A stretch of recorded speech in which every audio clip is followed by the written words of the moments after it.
राधे राधे दोस्तों, आप सभी का स्वागत है आपके अपने चैनल व्रत पूजन और कहानियां में। मैं आज आपको कार्तिक माह की कथा सुनाने वाली हूँ।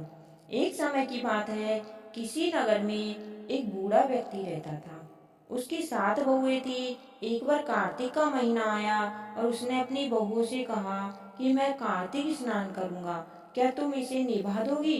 7 में से 6 बहुओं ने मना कर दिया, लेकिन बड़ी बहू ने कहा कि मैं निभा दूंगी। बूढ़ा हर रोज सुबह उठता और नदी पर स्नान कर घर आता। गीली धोती को वह बड़ी बहू के आंगन में सुखा देता। जैसे जैसे उस गीली धोती में से पानी की बूंदी जमीन पर गिरती, वैसे ही वह हीरे मोती में बदल जाती। धोती में से हीरे मोती गिरते देख बाकी 6 बहुओं से रहा नहीं गया और वह बोली कि हम भी बूढ़े को अपने यहाँ नहाने को बोलते हैं। उन्होंने कहा कि पिताजी, आप कल से हमारे यहाँ कार्तिक नहा लेना। बूढ़े ने कहा, ठीक है, मुझे तो नहाना ही है, मैं तुम्हारे यहाँ नहा लूंगा। बूढ़ा सुबह सवेरे स्नान करके आया और धोती उसने दूसरी बहू के आंगन में सुखाने के लिए डाल दी। लेकिन यहाँ हीरे मोती की बजाय कीचड़ टपकने लगा। बहुओं ने यह देखा तो कहा कि आप हमारे यहाँ पाप का स्नान कर रहे हो, इसलिए यहाँ से जाओ और बड़ी बहू के यहाँ ही स्नान करो। बूढ़ा वापिस बड़ी बहू के यहाँ आया और कार्तिक का स्नान करने लगा। स्नान करके उसने फिर धोती सुखाई तो फिर से हीरे मोती गिरने लगे। अब कार्तिक का महीना समाप्त होने को था। बूढ़ा चिंता में पड़ गया तो बड़ी बहू ने इसका कारण पूछा। उसने कहा कि कार्तिक स्नान समाप्त होने को है और मेरा मन है कि मैं सारे परिवार को एक दिन खाने का न्योता दूं। बड़ी बहू ने कहा कि पिताजी, इसमें चिंता की क्या बात है, आप सभी को बुला लेना, मैं खाना बना दूंगी। बूढ़ा सभी को निमंत्रण देने गया तो बाकी बहुओं ने कहा कि जब तक बड़ी बहू घर में रहेगी हम खाने पे नहीं आएंगे। बूढ़ा फिर से चिंता में घिर गया कि ऐसे कैसे होगा और वह सूखने लगा।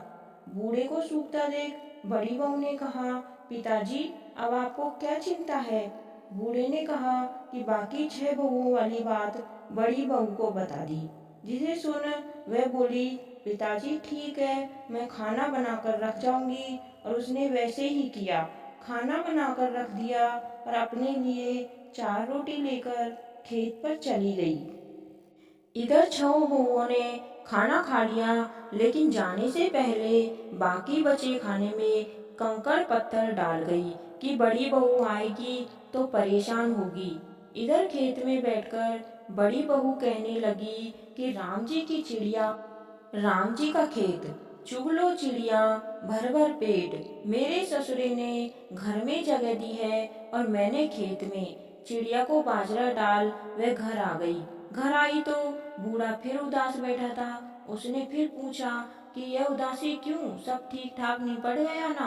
वह बोला कि हाँ, सब ठीक निपट गया, लेकिन वह तेरी देवरानियां बाकी बचे खाने में कंकड़ पत्थर व मिट्टी डाल गई।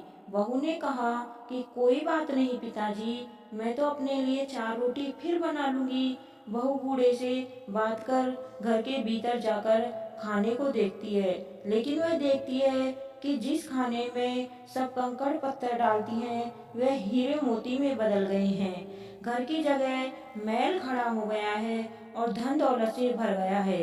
अन्न के भंडार घर में भरे पड़े हैं। वह बूढ़े को बुलाकर कहती है कि पिताजी, आपने तो कहा था कि मेरे लिए कुछ नहीं बचा, लेकिन यहाँ तो हीरे मोतियों के भंडार हो गए हैं। पूरे घर में धन की वर्षा हो रही है। साधारण सा घर महल में बदल गया है। बूढ़ा सब देखकर बोला कि बेटी, तुमने सच्चे मन से कार्तिक स्नान सच्चे मन से निभाया था, लेकिन बाकी बहुओं ने पापी मन से इसे निभाया, इसलिए कार्तिक देवता तुमसे प्रसन्न हुए और यह फल दिया। कार्तिक देवता, जैसे आपने बड़ी बहू की सुनी वैसे ही सभी की सुनना। कहानी सुनने वाले और सुनाने वाले सभी का भला हो, आपकी सभी मनोकामनाएं पूर्ण हो। कार्तिक की और कहानियां सुनने के लिए चैनल को अभी सब्सक्राइब करें और कहानी को शेयर करें। धन्यवाद। आपका दिन शुभ हो।